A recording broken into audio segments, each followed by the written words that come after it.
কেমন আছো? ওই যেটা বলে এ বড় সুখের সময় নয়, সময়টা তো খুব একটা ভালো না, এবং চারদিকে যুদ্ধ।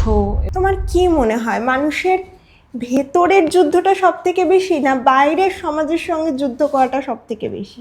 এটা না প্যারালাল, এমন নয় আচ্ছা। যে বাইরের যুদ্ধ আর ভেতরের যুদ্ধটা আলাদা। ওই রবীন্দ্রনাথের একটা কথা আছে যে খাঁচার পাখি খাঁচার মধ্যে কষ্ট পায়, হ্যাঁ। কিন্তু জানলাটা খুলে দিলে সে ভয় পায় বন্ধ না থাকলে বাঁচবো কি করে। অনেক সময় মানুষ সেশনে আসে এবং প্রথম কিছুক্ষণ শুধু তাদের ট্রাস্ট গেইন করতেই সময় লাগে। তারা অনেক কিছু বলেন। প্রথমত এটা বোঝা খুব important that marriage is a choice.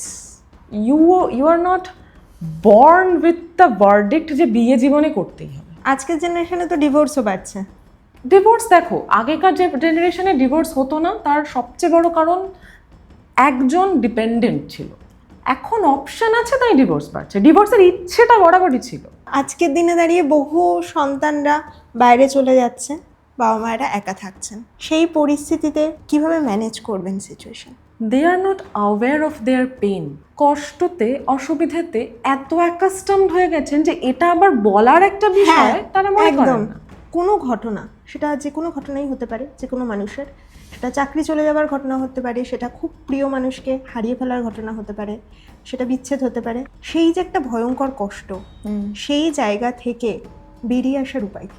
যখন একটা খুব কঠিন ঘটনা ঘটে তখন এইটা দুঃখ, সমস্যা, এইটাই আমার জীবন। আমি ভাবছি এটা কি করে ছোট হবে। জীবন আমার একই জায়গায় দাঁড়িয়ে, তাই জন্য আমি বেরোতে পারি না।